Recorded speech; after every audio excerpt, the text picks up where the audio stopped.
Hello guys, in this video we discuss OOPS concept in Java in very basic level with an example. OOPS concept like object, class, encapsulation, inheritance, polymorphism and abstraction. Using this OOPS methodology we have to design program. So in OOPS means object oriented programming system and object means real world entity like watch, pen, chair, computer and table. There are number of objects in real world. For creating this object, we use structure. For example, we have to build building. So firstly we use its blueprint or its structure. Similarly, in Java programming, we have to create object then we use its class, its structure. Okay, here we have to create student object. Okay, for creating this student object we use its class or its structure. Here I created one student class and this class gives you a structure of the student, only gives the structure. Okay, and in this structure we defines properties and behavior. That means data member and member function. Using this student class, we can create student object. Similarly, in programming, we have to create number of different object. We use its structure. So when we create student object, then we use student class, means its structure. And this structure provides data member and member function, means properties and behavior.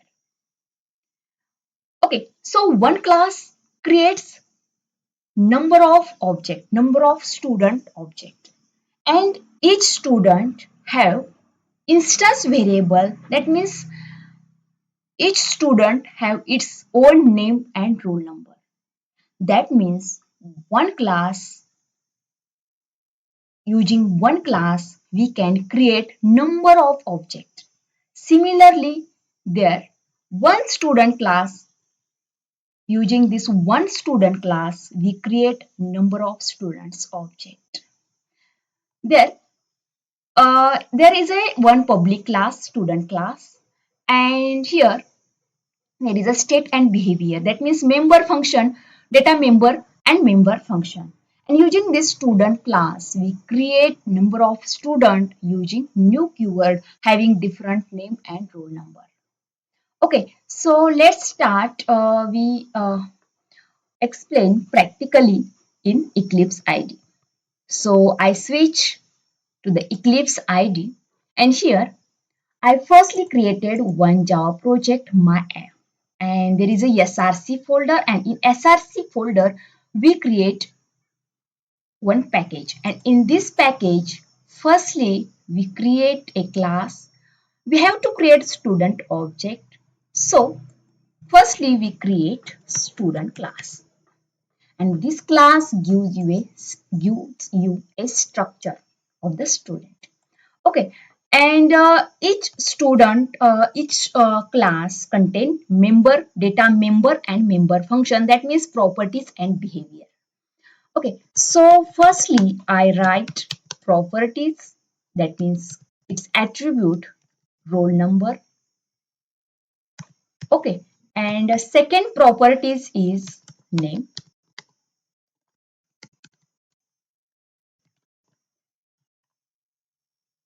and then its method, that means behavior.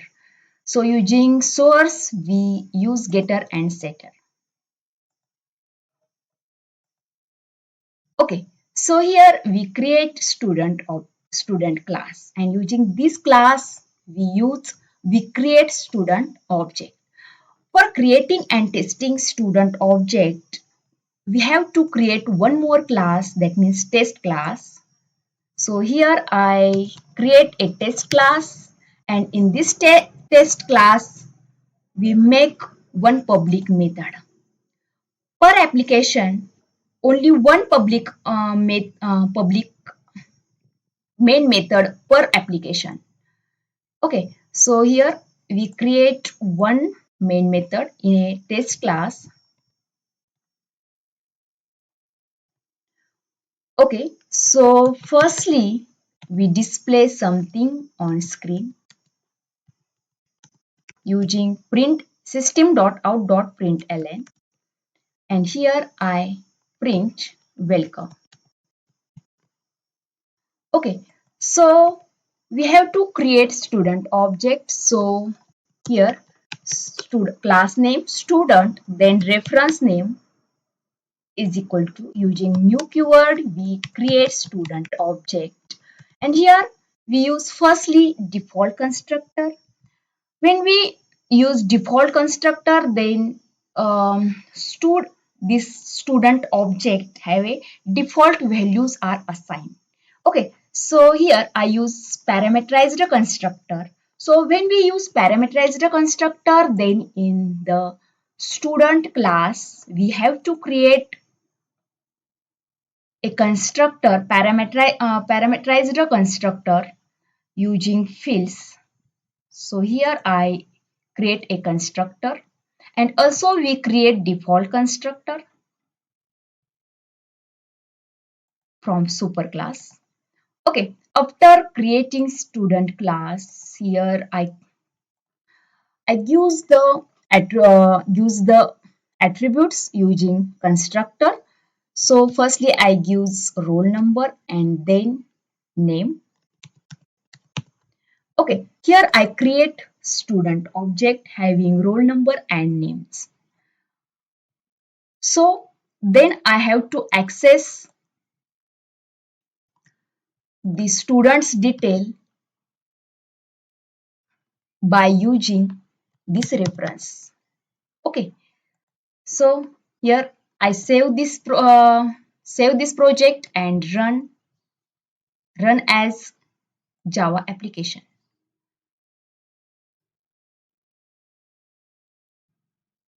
Okay, so here can't display anything.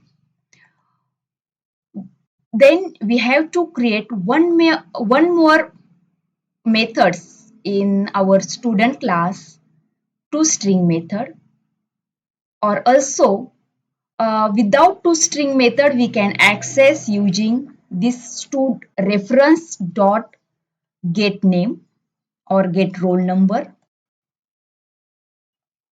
Okay, and copy this, and in second line we access its name, get name, and then we try to run this program, and we have to display its roll number and name. Okay, instead also without using this stu dot get roll number and get name, we also access student. For this accessing student direct, we can access using reference name. Here we have to create toString method in student class, and then we access direct student.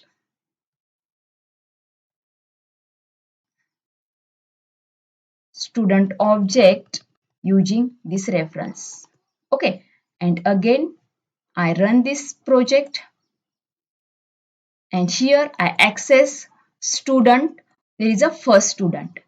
So again we have to create second student, then copy this and paste here and change the reference name, and also use the second roll number and change the name of the student, and then display objects. Okay, so this student class is a one student class. Using this single student class we create number of students object. Okay, so here I run this project. Okay, so here we can display only one object, so we have to display second object using reference. So second reference is 1. Each student object have a different reference name. So run this Java project, and here two objects are created using single class. The next one is encapsulation. Encapsulation is like a capsule. In a capsule, all medicines, different types of medicines are encapsulated in a single unit or in a capsule. Similarly, in a Java, there is a data member and member function are encapsulated in a single class is called encapsulation. To achieve encapsulation, we have to make this data member as a private. And the main advantages of the encapsulation is that without permission, we can't access data member. Okay, for accessing data member, we use member function of the same class because the member function are make it public. So here is the example. Firstly, we make students object, and then we access data member using student reference variable, and uh, data member functions like stud.getRollNumber, stud.getName. Similarly, we can set name and roll number like stud.setRollNumber and stud.setName. Okay, so I will give the example on this encapsulation. The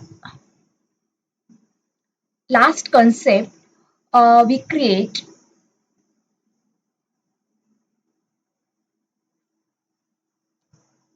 Okay, in last concept, we create student object. In this student object, this data member make a private and member function is a public. So this test class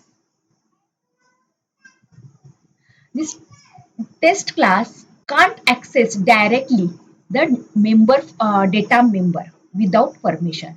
So firstly, for accessing this data member, we use this member function.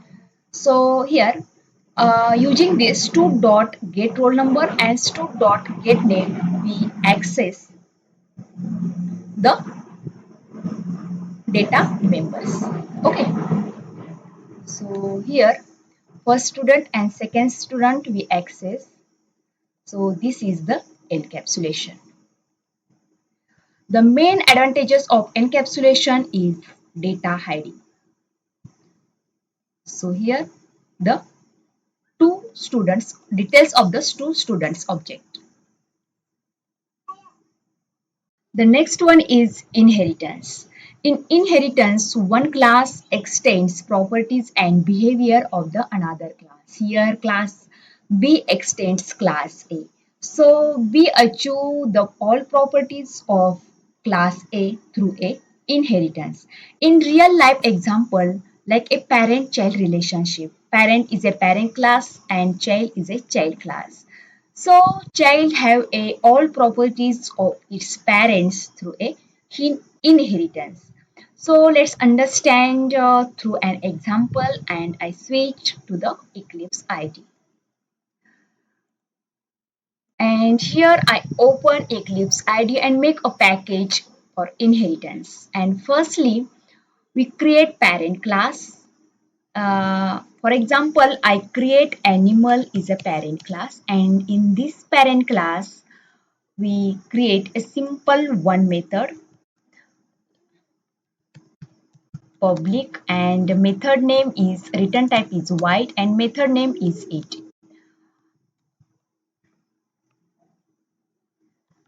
Okay, and display something in this method.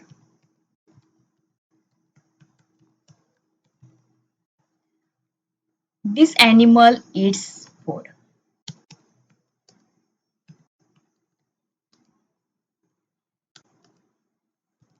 Okay, so this is a parent class, and one more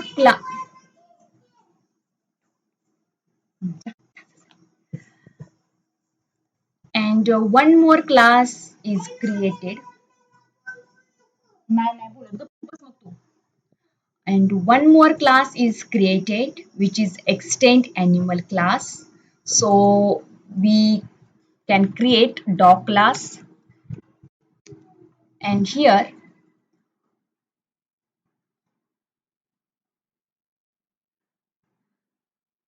so one more class is created, class, dog class, and this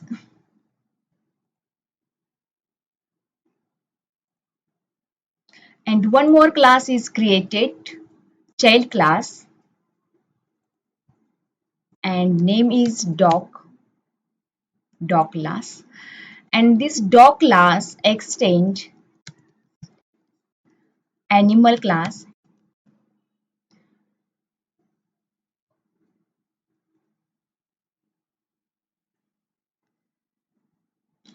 Okay, so in this dog class, one more methods are created. So I create bark method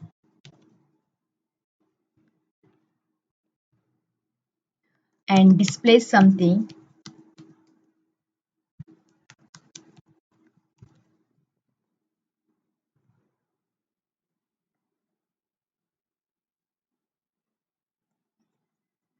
and display something,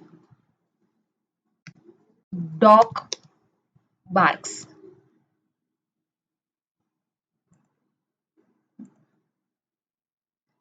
and display the dog barks.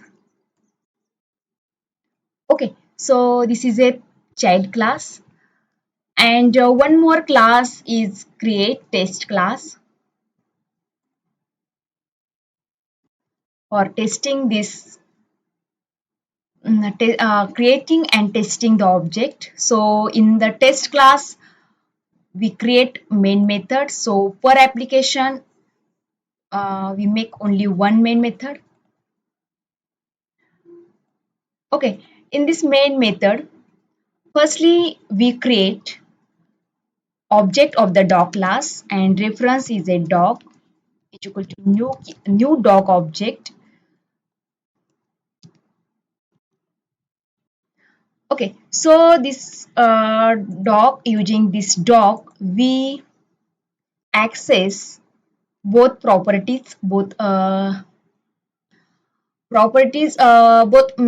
member functions of this both class. This child class, dog is a child class, and using this dog child reference, we access both methods.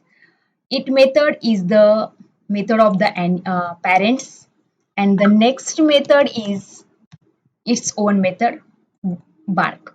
Okay, so in inheritance, child class access its parent as well as its own. So using inheritance, we can achieve. We can The main advantages of the inheritance is the code reusability. That means this parent class method we can't repeat right in child class.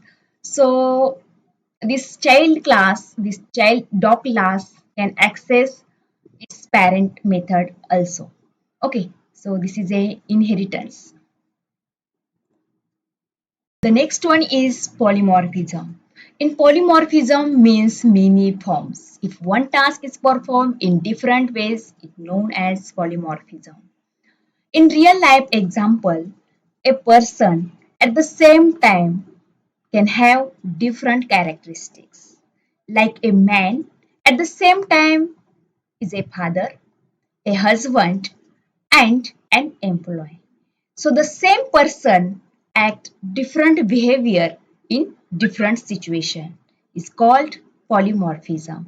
Let's discuss on example. So let's discuss example of polymorphism. We know there are two types of polymorphism. One is method overloading and another is method overriding. So method overriding is also known as runtime polymorphism.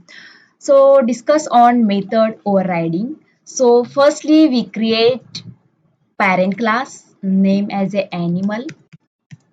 Similar in last concept we discuss on parent-child relationship. And in this parent class, we create one method and return type is void and make sound. Method name is make sound and displays something using system.out.println. All animals make sound.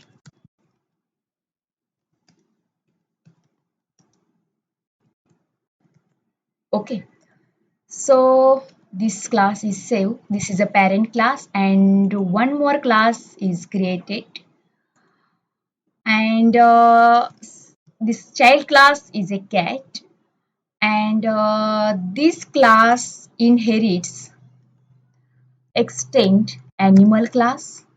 So here I add animal class and then finish. So here child class like cat class extends its parent class like animal class. Okay, so in this class we have to override this method parent class method override in the child class. So right click here and source and override implement methods make sound. Okay, and this make changes. So I write using system.out.println. When child class can't satisfy its parents method, then we can override the parents method using override. Okay, so here it's cat display cat meow. Okay, so finish and another test class is created. In test class we create main method. Okay, and here firstly I create object of animal. Reference is a parent class and object is a child class. New cat. Okay, so using this animal we access dot uh, animal method. Okay, so here make sound is a animal method and this parent method we override in a child class. When we run this application, when we run this program, then at runtime, this make sound method of child class method is run at the runtime. So it is called also runtime polymorphism also called. So here we run these applications and then catch me. Okay, make sound is a method of parent class, but in child class we override because child class can't satisfy its method, parent's method. So using override, we override this method. And at the runtime, when we access this method, then child class method are run. Okay, so this is called method overriding or runtime polymorphism. The next method is method overloading. So next method is method overloading and is also known as compile time polymorphism. So let's discuss its example. Firstly, we create a new class called addition.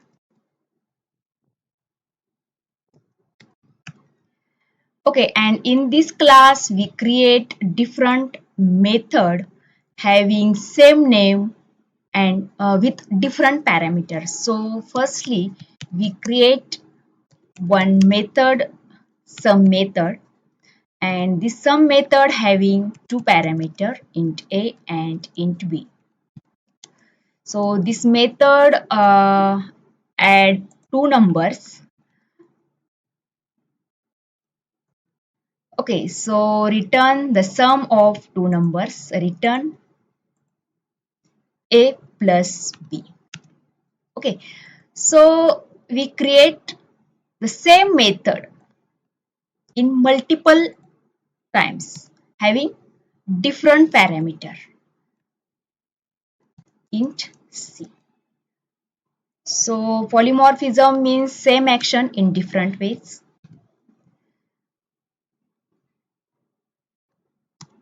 Sorry. Okay. So here I create two method with same name but different parameters. So we also create multiple methods having same name but different parameters. So let's test this object class, this addition class in test class. Okay, so in test class I create test main method, and firstly we create object of addition class,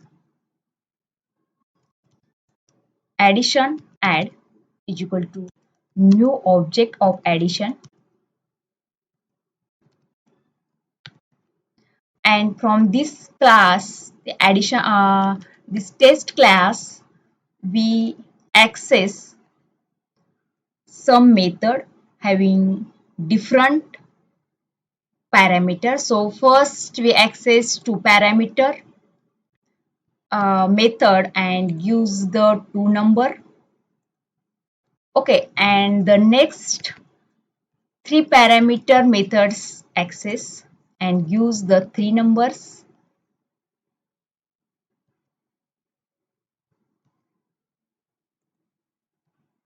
And display here. So it hold add 1 is equal to, or another name is num, and also returns value save in num1 or num1 or 2, and display both values in system.out.println.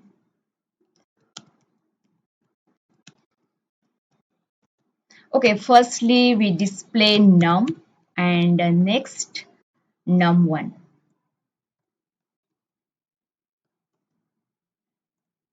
Okay, and then save and compile.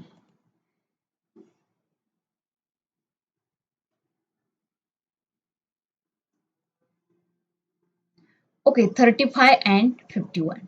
So method overloading means we can create multiple method having same name with different parameters. That means one action, there is a summation of sum or addition is one action in different ways. That means one methods add two numbers, second methods add three numbers, depends on user which provided parameters. That means one action in different ways. This is a method overloading. This also called as compile time polymorphism. The next one is abstraction.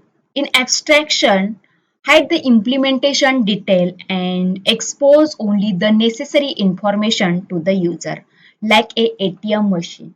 We can only use this ATM machine for withdrawal and transfer the money, but we can't know the internal implementation of this ATM machine. So let's discuss the example on abstraction. So I switch to the Eclipse IDE, and here I create, for achieving abstraction we create abstract class. So here I create abstract class and the name of the abstract class is shape.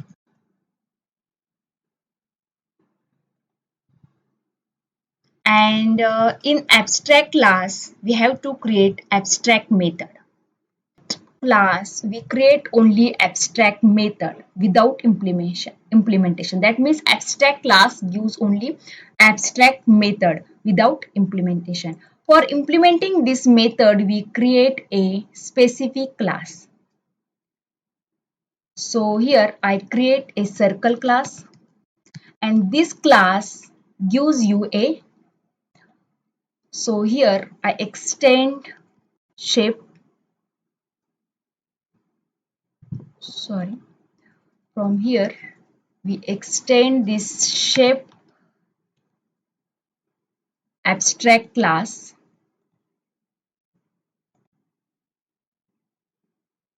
Okay, so in specific class we use the implementation.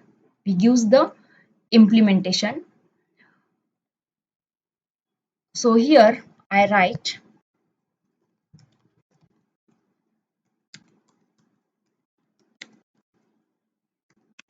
and display, draw a circle,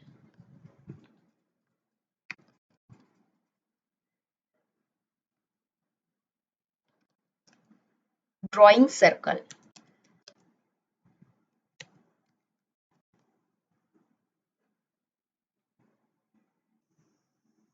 Okay, so here is a some error. For removing this error, we firstly save this shape class, this shape abstract class, then remove. Okay, so we have to test this class in a test class. So here I create a test class having main method, and in this main method we create object of a circle.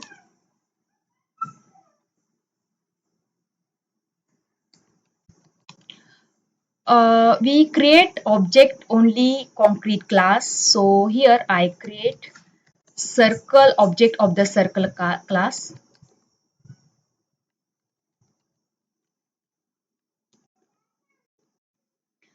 Okay, and in circle we access draw method. Okay, so I run this program and here drawing circle. Okay, these are the OOPS concept in Java. If you like this lecture, then please like and subscribe.